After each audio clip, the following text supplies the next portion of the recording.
प्रणाम। प्रेम प्रेम ये शब्द का जब हम उच्चारण करते हैं तो सबसे पहले हमारे दिमाग में आता है राधे कृष्ण। यानी हम सभी को पता है कि राधे कृष्ण जैसा प्रेम तो ये सृष्टि में कोई भी नहीं कर सकता।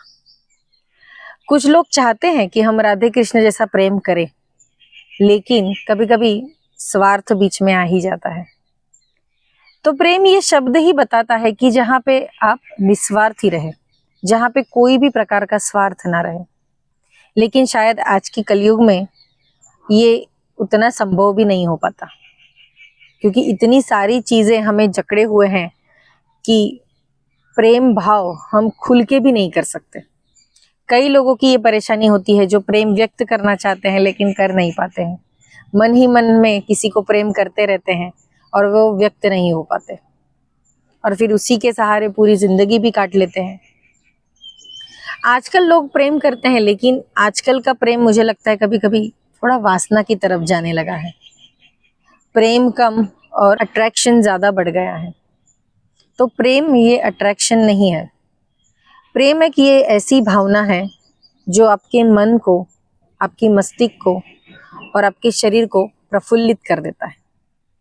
आपने वैसे तो राधा रानी या तो फिर राधे कृष्ण की कहानियां तो सुनी होगी कि कैसे कृष्ण भगवान राधा रानी को सपोर्ट करते थे। कहानियां तो हम पढ़ते हैं, लेकिन हम उसे अपने जीवन में उसे कैसे आचरण में ला सकते हैं वो भूल जाते हैं। तो आपने देखा है कि कृष्ण भगवान ने हमेशा राधा रानी को सपोर्ट ही किया है। हर एक संकट में राधा रानी के पीछे खड़े रहे हैं। अगर कोई संकट भी आ जाता है तो वो एक खुद ले लेते थे अपने ऊपर, लेकिन राधा रानी को कभी तकलीफ होने नहीं दी। आपने देखा कि राधा रानी की शादी किसी और के साथ हो भी गई थी, लेकिन राधा रानी के मन में तो हमेशा कृष्ण भगवान ही रहे हैं।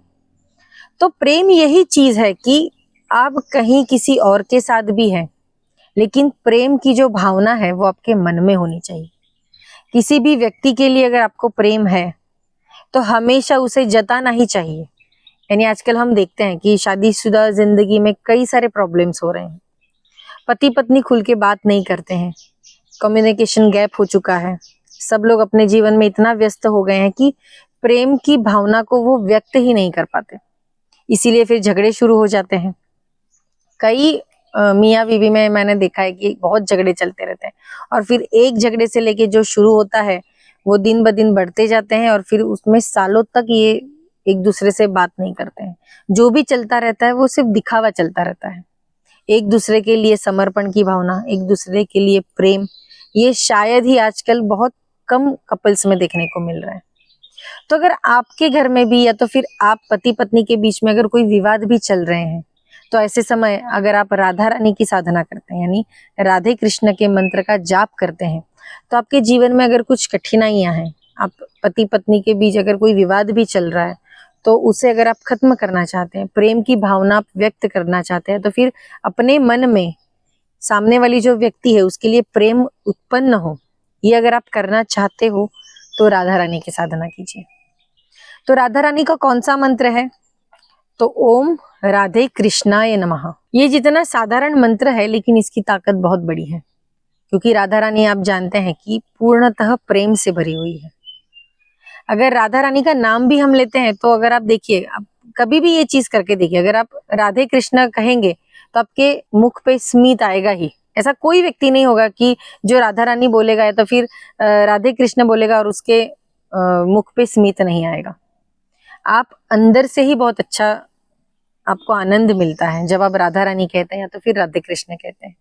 तो अगर विवाद भी चल रहे हैं, प्रेम का अभाव हो रहा है, ज्यादा झगड़े बढ़ चुके हैं घर में, तो प्रेम भरा वातावरण रहे घर में, इसके लिए आप ये मंत्र की साधना कर सकते हैं। तो कब करना है, कैसे करना है? तो इसमें कोई समय का बंधन नहीं है। जब आप सुबह उठते हैं, अच्छे से स्नान करते हैं, तो उस समय भी आप कर सकते हैं। अगर आपका कार्य ऐसा है कि आपको समय नहीं मिल पा रहा है, तो रात के समय भी कर सकते हैं। दोपहर के समय अगर सब काम हो चुका है और अभी करने के लिए कुछ नहीं है और थोड़ा वक्त अगर आपको मिलता है, तो एक माला तो आप जरूर कर सकते हैं, ओम राधे कृष्णाय नमः। बस यही मंत्र करना है। इससे होगा ये कि पति पत्नी में आपसी संबंध अच्छे होने लगेंगे। घर में अगर कोई नकारात्मक विचार बढ़ गए हैं या तो फिर नकारात्मक एनर्जी बढ़ गई है, नेगेटिव एनर्जी जिसे हम कहते हैं, वो भी अगर बढ़ गई है तो वो धीरे धीरे कम होके सकारात्मक ऊर्जा की तरफ बढ़ेगी।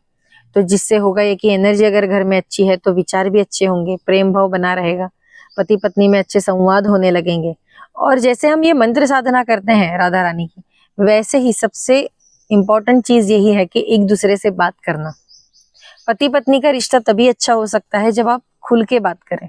अगर आप एक दूसरे से चीजें छुपाते हैं या तो फिर एक दूसरे को उसमें कभी कभी अच्छी चीजें भी होती हैं। कभी कभी पत्नियां ये सोचती है कि ये चीज अगर मैं उनसे शेयर करूंगी तो शायद उन्हें अच्छा नहीं लगेगा, शायद वो गुस्सा हो जाएंगे। या तो फिर पति को भी ऐसा लगता है कि अगर मैं ये चीज इसे बोल दूंगा तो शायद ये गुस्सा हो जाएगी, उसे अच्छा नहीं लगेगा।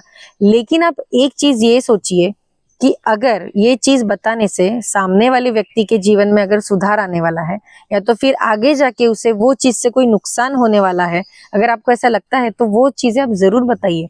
शायद 1-2 मिनट उसे गुस्सा आ भी जाए, लेकिन भविष्य में अगर कोई बड़ा नुकसान होने वाला है, कोई बड़ी चीज होने वाली है, तो वो अभी रुक जाएगी। अभी का सोचते सोचते शायद हम हमारा भविष्य भी खराब कर सकते हैं। तो ऐसे नहीं कीजिएगा। पति पत्नी में संवाद होना बहुत जरूरी है। काफी लोगों को मैंने देखा है कि रात को सोते समय मोबाइल देखते रहते हैं। तो मोबाइल नहीं देखिएगा, अपने पति के साथ या तो पत्नी के साथ समय व्यतीत कीजिए। पूरे दिन में आपने जो भी कुछ किया है, अच्छा किया है, बुरा किया है, जो भी चीजें आपने की है वो एक दूसरे के साथ शेयर कीजिए। शायद ऐसा हो सकता है कि कहीं गलतियां हो भी गई हो तो एक दूसरे को समझ के वो गलतियां भी हम अच्छे से उसको अपने जीवन से निकाल सकते हैं।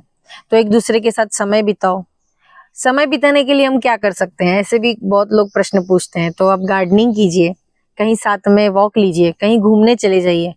घूमने भी जाते हैं तो वहां पे भी जाके झगड़ा करते हैं, घर की बातें बोलेंगे फिर वहां उसके ऊपर झगड़ा होगा। ऐसे नहीं कीजिएगा।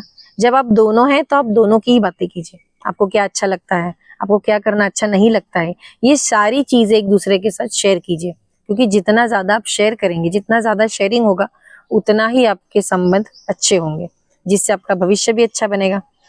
तो अगर प्रेम करते हैं आप किसी से तो राधा रानी को प्रसन्न कीजिए। अगर राधा रानी प्रसन्न है तो हमारे कृष्ण भगवान भी प्रसन्न हो जाते हैं, तो उनकी भी कृपा दृष्टि बनी रहती है। तो जो लोग प्रेम करते हैं या प्रेम विवाह करना चाहते हैं, तो प्रेम विवाह में अगर रुकावटें भी आ रही हैं तो ऐसे में आप राधे कृष्ण का मंत्र की ज्यादा से ज्यादा साधना कीजिए।